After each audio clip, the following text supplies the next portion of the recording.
السلام علیکم ورحمۃ اللہ وبرکاتہ۔ ناظرین اکرام، آج 8 محرم الحرام ہے اور محرم کا مہینہ وہ مہینہ ہے کہ جس کے اندر 10ویں تاریخ کی بڑی فضیلت آئی ہے، اور عاشورہ کا روزہ رسول اللہ صلی اللہ علیہ وسلم مکۃ المکرمہ میں مسلسل رکھا کرتے تھے، اور آپ صلی اللہ علیہ وسلم سے پہلے بھی زمانے جاہلیت میں جو قریش تھے وہ لوگ 10 محرم کا احترام کیا کرتے تھے، چنانچہ کعبے کا غلاف بھی 10 محرم کو ہی بدلا جاتا تھا، اور وہ لوگ 10 محرم کے روزے کا اہتمام کیا کرتے تھے۔ چنانچہ رسول اللہ صلی اللہ علیہ وسلم بھی مسلسل 10 محرم کا روزہ رکھتے تھے، البتہ اس کی ترغیب نہیں دیا کرتے تھے۔ لیکن جب رسول اللہ صلی اللہ علیہ وسلم مکے سے مدینہ آئے تو مدینہ آنے کے بعد بھی رسول اللہ صلی اللہ علیہ وسلم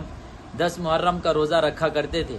ایک موقع پر رسول اللہ صلی اللہ علیہ وسلم کو یہ خبر دی گئی کہ یہود بھی 10 تاریخ کو روزہ رکھتے ہیں، اور وہ اس لیے رکھتے ہیں کیونکہ 10 محرم ان کے لیے خوشی کا دن ہے، اور اسی دن اللہ تبارک و تعالی نے ان کو فرعون کے ظلم سے نجات دیا تھا، اور موسیٰ علیہ السلام فرعون کے ظلم سے اپنی قوم کو بچانے میں کامیاب ہوئے تھے۔ تو اس خوشی میں موسیٰ علیہ السلام نے اس دن روزہ رکھا تھا، اور ان کے تابعداری میں جو ان کے قوم کے لوگ تھے انہوں نے روزہ رکھا تھا۔ تو حضور صلی اللہ علیہ وسلم تک جب یہ خبر پہنچتی ہے تو رسول اللہ صلی اللہ علیہ وسلم نے ارشاد فرمایا کہ موسیٰ علیہ السلام ہمارے بھائی ہیں، اور ان کی یاد میں خوشی منانا ان سے زیادہ مستحق ہم لوگ ہیں۔ چنانچہ رسول اللہ صلی اللہ علیہ وسلم نے یہ اعلان فرمایا کہ جو لوگ ابھی تک روزہ رکھے ہوئے ہیں، کچھ کھائے پیے نہیں ہیں، وہ روزہ رکھیں، اور جنہوں نے کچھ کھا پی لیا ہے وہ روزے داروں جیسی شبیہ اختیار کرے، یعنی وہ بھی روزے داروں کے احترام میں کچھ نہ کھایا اور کچھ نہ پیے۔ تو رسول اللہ صلی اللہ علیہ وسلم نے یہ حکم اہل مدینہ میں جاری فرمایا تھا، اور پھر رسول اللہ صلی اللہ علیہ وسلم نے یہ خواہش ظاہر کی کہ اگر اگلے سال میں زندہ رہوں تو انشاءاللہ 10 محرم کے ساتھ ساتھ 9 محرم کا روزہ بھی رکھوں گا، تاکہ یہودیوں سے مشابہت لازم نہ ہے، کیونکہ یہودی بھی 10 محرم کو روزہ رکھتے تھے اور مسلمان بھی 10 محرم کو روزہ رکھیں گے تو دونوں کے عمل میں یکسانیت ہو جائے گی۔ تو رسول اللہ صلی اللہ علیہ وسلم نے عبادت کے اندر بھی ظاہری یکسانیت کو پسند نہیں کیا۔ یہاں پر مسلمانوں کو غور کرنا چاہیے کہ ایک طرف رسول اللہ صلی اللہ علیہ وسلم کا عمل ہے کہ عبادت کے اندر بھی ظاہری مشابہت کو پسند نہیں کرتے، اور ادھر مسلمان ہیں کہ اپنے ہر عمل میں غیروں کی مشابہت اختیار کرتے ہیں اور غیروں کے طریقے کو اپناتے ہیں، اور ان کے فیشن کو اپنانے میں فخر محسوس کرتے ہیں۔ ہمیں اس واقعے سے سبق حاصل کرنا چاہیے اور سوچنا چاہیے کہ ہم ایک ایسے نبی کی امت میں ہیں کہ جو نبی